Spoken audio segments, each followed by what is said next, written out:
आज हम सदिश बीजगणित को स्टार्ट कर रहे हैं। इसका जो प्रश्नावली 10.1 है उसका जो परिभाषा का भाग है वो आज पूरा आपको क्लियर हो जाएगा इस वीडियो में। तो चलिए स्टार्ट करते हैं। देखिए यहाँ पे 3 फिगर बनाया हूँ। उसमें देखिए पहला फिगर है आपका एल लंबाई, इस जो ये लाइन है इसका नाम एल है, जो अनंत से स्टार्ट होकर अनंत तक जा रहा है। और ये देखिए ये दूसरा लाइन है, इसका भी नाम एल ही है और ये भी अनंत लंबाई तक, तो इसे रेखा बोलते हैं। और अगर रेखा में हम एक पॉइंट या एक बिंदु ए ले लें और बी इतनी दूरी ले लें तो ये इसका मैग्नीट्यूड हो गया, ये इसकी जो परिमाण हो गया। और ये अगर इसका डायरेक्शन इस तरफ है तो उसे हम एरिया वेक्टर कहते हैं। देखिए ये ए के ऊपर जो है इसे हम एरिया वेक्टर कहते हैं। मतलब कि सदिश वो होता है जिसके देखिए परिमाण होता है और जिसके तरफ दिशा होती है उसे सदिश कहते हैं। तो देखिए इसमें ये अनंत तक जा रहा है लेकिन हम पॉइंट ए से बी तक ले रहे हैं, तो ये इसका ए से बी तक की जो लंबाई है वो इसका मैग्नीट्यूड हो गया। और जो ए वेक्टर है ये आपका, ये इसका डायरेक्शन हो गया। तो ए सदिश देखिए सदिश वे होते हैं जिनमें परिमाण तथा दिशा दोनों होता है, उन्हें सदिश कहते हैं। तो देखिए इसमें मैग्नीट्यूड भी है, इसमें दिशा भी है। देखिए इसमें आपको दिशा दिख रही है लेकिन अनंत लंबाई है तो लंबाई इसमें कोई वो नहीं है, मतलब क्या नाम है, इसमें लंबाई का जो कोई सीमा नहीं है इसमें भी। लेकिन परिमाण एक निश्चित परिमाण होता है और ये देखिए उसकी दिशा भी दी है। तो चलिए आगे चलते हैं। बच्चों को सबसे ज़्यादा प्रॉब्लम एक्स वाई में, एक्स वाई जो जेड जो कोऑर्डिनेट दिए रहते हैं इसका मतलब क्या होता है। सबसे बड़ा क्वेश्चन इसका मतलब क्या होता है। तो आइए देखते हैं। देखिए आपको मान लीजिए 1 या 4 5 6 ये कोऑर्डिनेट दिए तो इसका मतलब क्या होता है। तो देखिए आपको एक्स वाई जेड आपको प्लेन बनाना है। ये 3D हो गया। तो x में देखिए x में आपको x देखिए ये x वाला प्लेस होता है, ये y और ये z। तो x प्लेस में 4 यूनिट, तो 1 यूनिट 2 यूनिट 3 यूनिट 4 यूनिट, ये 4 यूनिट हुआ। और देखिए 5 जो ये है 5 आपको 5 y यूनिट, ये y एक्सिस है ये z एक्सिस है। तो इसमें 5 यूनिट 1 2 3 4 5, ये इधर के तरफ y एक्सिस पे जो 5 यूनिट चल रहा है ये 5 उसका सूचक है, ये 5 पॉइंट ये 8 पॉइंट यहाँ पे मिले। और ये देखिए ये जो है, अब देखिए z एक्सिस पे कितने पॉइंट चल रहा है 1 2 3 4 5 6, ये z एक्सिस पे 6 पॉइंट चला। तो ये जो पॉइंट है ये कोऑर्डिनेट आपको समझ में आ गया होगा कि ये z एक्सिस है। मान लीजिए आपको 2 और 3 का कोऑर्डिनेट बनाना है तो आपको पहले एक्स वाई प्लेन खींच लेंगे। ये एक्स है ये वाई है, एक्स एक्सिस और वाई एक्सिस। एक्स एक्सिस पे 2.1 2 और जेड एक्सिस पर देखिए वाई एक्सिस पर 3 पॉइंट 1 2 3। अब देखिए यहाँ पे ये पॉइंट और ये देखिए जेड एक्सिस पर ये हो गया पॉइंट। इसे आप 2 और 3 का कोऑर्डिनेट लिख सकते हैं। तो आपको जो एक्स वाई जेड दिया रहता है उसका मतलब समझ में आ गया होगा। तो चलिए आगे चल। देखिए द्विक कोसाइन या डायरेक्शन कोसाइन क्या होता है। देखिए ये एक फिगर है, इसमें देखिए 3 एक्सिस है, देखिए एक्स एक्सिस वाई एक्सिस और जेड एक्सिस। और देखिए जेड एक्सिस पे एक पॉइंट है सी और देखिए वाई एक्सिस पे एक पॉइंट है बी और देखिए जो एक्स एक्सिस है उस पर एक पॉइंट ए है। देखिए ओ जो मूल बिंदु है या प्रारंभिक बिंदु, इसका जो कोऑर्डिनेट है वो 0 0 0 है। देखिए इससे ये दूरी एक्स एक्सिस जो ए बिंदु है वो एक्स दूरी पर चला है। और ये देखिए जो ओ से जेड एक्सिस पर ये जेड दूरी पर स्मॉल जेड है, ये स्मॉल जेड है, सी बिंदु तक की दूरी जेड है। और ये देखिए ये जो बी बिंदु तक की दूरी है वो स्मॉल वाई है, वाई एक्सिस पे।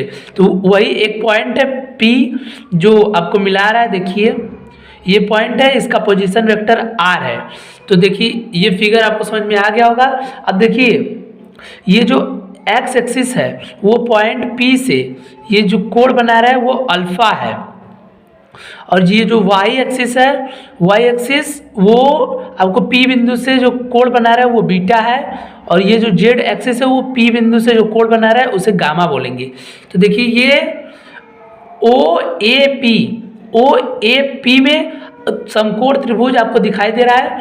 देखिए त्रिभुज, समकोण त्रिभुज ओ ए पी में कॉस अल्फा, देखिए कॉस अल्फा, इसका कोसाइन होगा cos alpha equal to X axis और ये जो इसका पोजीशन वेक्टर आप आर लिख सकते हैं या आप आर नहीं भी लिख सकते हैं यहाँ पर। अब देखिए, अब दूसरा देखिए, दूसरे एक्सिस में ओ पी बी में या त्रिभुज, समकोण त्रिभुज, आपको समकोण त्रिभुज ओ बी पी में cos beta equal to Y axis और ये एक्स एक्सिस आर, ये आर वेक्टर है। यहाँ पे देखिए अब त्रिभुज दूसरे जेड एक्सिस में आपको देखना है। जेड एक्सिस में देखिए ओ पी सी में त्रिभुज, समकोण त्रिभुज ओ पी सी में त्रिभुज या समकोण त्रिभुज आप लिख लीजिएगा, समकोण त्रिभुज में cos gamma equal to Z by R, cos equal to आपको लाल बटा कक्का से आपको याद करवाया, वो वीडियो आपको कक्षा 11 और 12 के जो गणित भौतिक विज्ञान में प्रयोग होने वाले गणित वाले वीडियो में आपको ये पूरा याद करवा दिया है कैसे आता है। तो आप उस वीडियो को देख लेंगे तो आपको याद हो जाएगा, उसका जो डिस्क्रिप्शन बॉक्स में आपको लिंक मिल जाएगा। देखिए तो यहाँ पर आधार बटा कर्ण होता है, तो आधार हुआ इसका, देखिए आधार इसका जेड हुआ और इसका कर्ण हुआ आर, तो ये देखिए जेड बाई आर, इसी तरह वाई बाई आर और एक्स बाई आर। अब आप जो डायरेक्शन कोसाइन है, अब इसका कोसाइन आप एल एम एन ले सकते हैं, तो इसका जो कोसाइन हो जाएगा एल आर हो जाएगा और एम आर और एन आर।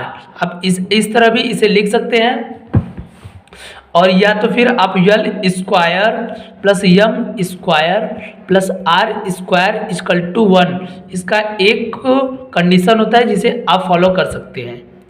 तो आपको डायरेक्शन कोसाइन का मतलब समझ में आ गया होगा कि कोसाइन जो होता है उसी के लिए यल यम यन यूज किया जाता है। तो चलिए आगे चलते हैं। अब सदिशों के प्रकार हम देखने वाले हैं। देखिए सदिशों का परिभाषा आपके सामने लिखा हूं मैं, और आपके सामने फिगर बनाऊंगा तो आपको पूरी तरह से क्लियर हो जाएगा। तो देखिए सदिशों के प्रकार, एक सदिश जिसके प्रारंभिक व अंतिम बिंदु संपाती होते हैं शून्य सदिश कहलाते हैं। शून्य सदिश क्या होते हैं? देखिए जो प्रारंभिक और जो अंतिम बिंदु है, मतलब देखिए प्रारंभिक बिंदु भी और अंतिम बिंदु भी संपाती, समान अनुपात या समान संपाती, मतलब यही इसका प्रारंभिक बिंदु है और अंतिम बिंदु है। या इसे जीरो वेक्टर, देखिए जीरो के ऊपर वेक्टर का चिन्ह, या तो फिर आप ए, देखिए ये पॉइंट ए है, ए से ए तक की ही बिंदु को आप इसे जीरो वेक्टर कहते हैं या नल वेक्टर भी कह सकते हैं। देखिए यूनिट वेक्टर मोस्ट इंपॉर्टेंट है, इसे आपको एक बार में समझना है। देखिए एक सदिश जिसका परिमाण 1 हो, सिर्फ 1 हो, जिसका परिमाण 1 हो, मात्रक सदिश कहलाता है। किसी दिए हुए सदिश ए की दिशा में मात्रक सदिश को एक कैप भी निर्दिष्ट किया जाता है। देखिए मात्रक सदिश का जो रियल काम होता है, जो वेक्टर, इसका जो रियल काम होता है वो दिशा देना होता है। इसका जो मोस्ट इंपॉर्टेंट का, ये इसका एक ही काम होता है कि ये दिशा को बताता है। इसे आप ए कैप ले सकते हैं, इसका फार्मूला होता है ए पर cap equal to vector of A बटा के मैग्नीट्यूड ऑफ ए, इसका ये फार्मूला होता है। देखिए अब आदिम सदिश क्या होता है? दो अथवा अधिक सदिश यदि एक ही प्रारंभिक बिंदु से स्टार्ट होते हैं या चालू होते हैं तो वे आदिम सदिश कहलाते हैं। मतलब इसका समझिए, दो या दो से अधिक सदिश, मतलब देखिए एक सदिश ये हो गए जिसका जो प्रारंभिक बिंदु ये इस तरफ है, और ये देखिए इसका डायरेक्शन इस तरफ है, और इसका भी डायरेक्शन इस तरफ है, लेकिन देख एक ही प्रारंभिक बिंदु से, मतलब तीनों जो बिंदु हैं, इसी जो बिंदु मान लीजिए इस बिंदु को P मानते हैं, तो इसका जो सदिश सदिश होंगे वो A वेक्टर, B वेक्टर और C, तो तीनों वेक्टर आदिम सदिश कहलाएंगे। देखिए इन तीनों का प्रारंभिक बिंदु एक ही है, तो देखिए ये तीनों आदिम सदिश कहलाएंगे। देखिए संरेख सदिश क्या होता है? दो अथवा अधिक सदिश यदि एक ही दिशा एक ही रेखा के समांतर हो तो उसे संरेख सदिश कहते हैं। मान लीजिए एक वेक्टर है A और दूसरा वेक्टर है B, जो इसी की दिशा में इसके समांतर चल रहा है, तो ये इसके संरेख दिशा में है। और मान लीजिए एक और वेक्टर है C और ये उल्टा है, तो ये इसके देखिए समांतर दिशा में नहीं है, तो ये इसका संरेख सदिश नहीं होगा। A और B संरेख दिशा सदिश हैं। देखिए समान सदिश क्या होता है? दो सदिश A और B समान सदिश कहलाते हैं यदि उनके परिमाण और दिशा समान है। A vector equal to B vector, मतलब कि देखिए ये इसका जो यूनिट है वो 3 यूनिट है। मान लीजिए A वेक्टर इक्वल टू 3 और इस डायरेक्शन में है, तो और देखिए दूसरा जो B वेक्टर है उसका भी जो यूनिट है या परिमाण है मैग्नीट्यूड 3 है और इसी दिशा में है, तो ये दोनों इक्वल वेक्टर हैं। देखिए ऋणात्मक सदिश क्या होता है? एक सदिश जिसका परिमाण दिए हुए सदिश के समान है परंतु जिसकी दिशा सदिश की दिशा के विपरीत है।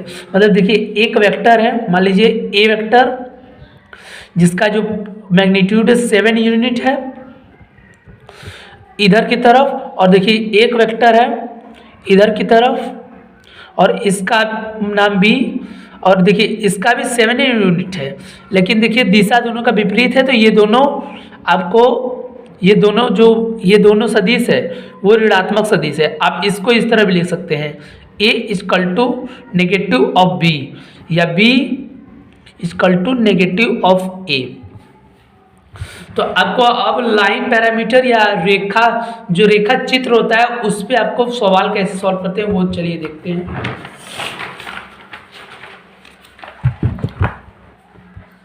देखिए लाइन पैरामीटर, तो लाइन पैरामीटर में देखिए ये नॉर्थ होता है, ये साउथ होता है, ये ईस्ट होता है और ये वेस्ट होता है। तो हम लिख लेते हैं, देखिए नॉर्थ, साउथ, ईस्ट और वेस्ट। अगर आपको सवाल में आ गया, मान लीजिए एक क्वेश्चन हम आपको कर दिखाते हैं। देखिए पश्चिम से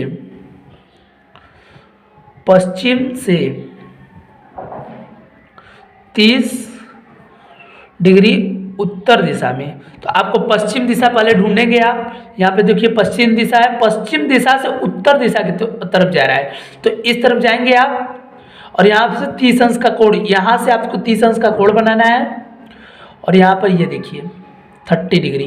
अगर आपसे कोई क्वेश्चन पूछा कि मान लीजिए ये पूर्व या ईस्ट, पूर्व दिशा से इसे यहाँ पर साउथ या दक्षिण बोल देते हैं, हाँ, और इसे उत्तर बोल देते हैं,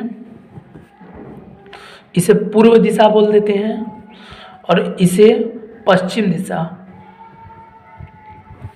देखिए पूर्व दिशा से आपको साउथ की तरफ जाना है, पूर्व दिशा से 60 अंश आपको दक्षिण की तरफ जाना है, तो इसको आपको देखिए पूर्व दिशा है, पूर्व दिशा से आपको 60 अंश का कोण बना देना है यहाँ पर, और आप दक्षिण की तरफ जा ही रहे हैं, तो आपको ऐसे का चित्र बना देना है।